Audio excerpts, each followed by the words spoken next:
So OnePlus isn't just making flagship killers anymore. The new 7 Pro is the company's answer to top dogs from Samsung, Huawei and Google. So in this video, allow me to tell you about 4 reasons why you should buy this phone and 3 reasons why you should not. Alright, so the main reason why you might fall in love with the OnePlus 7 Pro is because of its big 6.7-inch AMOLED screen. Not only is this screen curved from both sides like Samsung phones, it has also got a 90Hz refresh rate, which means a slightly smoother overall user experience. Above all, this screen is truly bezel-less, so no notch or hole punch here. Also, there's an embedded optical in-display fingerprint scanner here, which is fast and works well most of the times. Okay, so next up is the user experience, and I'm pretty sure many of you saw it coming already. OnePlus's custom skin is called Oxygen OS, and it's one of the most fluid and the fastest Android skins that you can buy in the market. In fact, optimizations under the hood are so good that the OnePlus 7 Pro, or even the base OnePlus 7 for that matter, are the fastest Android phones in the market today. Icing on the cake is the fact that OnePlus has been really fast with pushing all the latest security and Android updates to the phones. So, if user experience and fast Android updates is your absolute priority, then it's hard to overlook the OnePlus 7 Pro. Now let's talk about the phone's fast charging tech. Granted, the new 30 watts warp charging may not be the quickest fast charging tech around, but it's quite quick nonetheless. The 4000 mAh battery on the OnePlus 7 Pro is capable of giving you above average battery life. But you can be assured that whenever your phone runs out of battery, it's gonna recharge pretty quickly. If power is something you seek, then let me tell you that OnePlus 7 Pro has loads of it. The latest Snapdragon 855 processor combined with 6 or 8 GB of RAM means that the performance is effortless here. The phone can open heaviest of the apps without breaking a sweat. So, heavy PUBG players should be really happy here.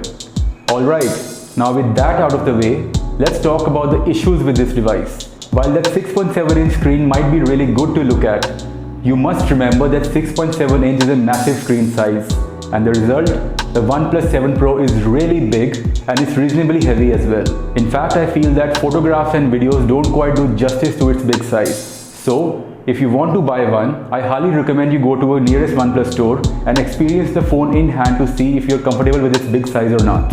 Now let's move on to the phone's cameras. Now don't get me wrong, the camera experience on the OnePlus 7 Pro isn't bad overall, but it's quite inconsistent. Allow me to explain how. The 48 megapixel primary camera on the OnePlus 7 Pro is capable of taking some very crisp photographs with great dynamic range and very good color reproduction. Same is the case with videos. The videos come out with a lot of detail. I was particularly impressed by the stabilization on the videos. They come out to be super stable. But things change quite a bit in low light scenarios. The phone has a dedicated night mode called Nightscape, but as you can see, it's pretty much useless. The OnePlus 7 Pro's camera setup is quite versatile and most of you are gonna like it. Accompanying the main camera are secondary wide-angle and telephoto zoom lenses. Both of these secondary lenses take above average photographs.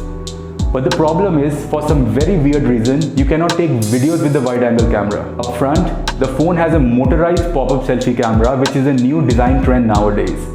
This 16 megapixel sensor, again, takes only average photographs. It's not disappointing, but frankly I've seen some cheaper phones taking better selfies. So all in all, while the camera experience of the OnePlus 7 Pro is gonna keep casual photographers quite happy, it must be kept in mind that this phone is aiming for top dogs like Samsung Galaxy S10 Plus, Huawei P30 Pro and the Google Pixel 3, and in that case, its inconsistent performance isn't just good enough. Finally, we come to missing premium features.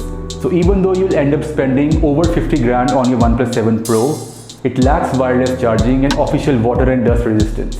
Now I understand that attaining IP certification is quite hard when you've got a motorized moving part. But for a phone that costs this much, the lack of wireless charging is a very glaring omission and OnePlus should have given it in the first place. I really hope this video helps you decide if the OnePlus 7 Pro has all the right ingredients for you or not. If you like our content, please make sure to subscribe to this channel for more videos like this one. Thanks a lot for watching.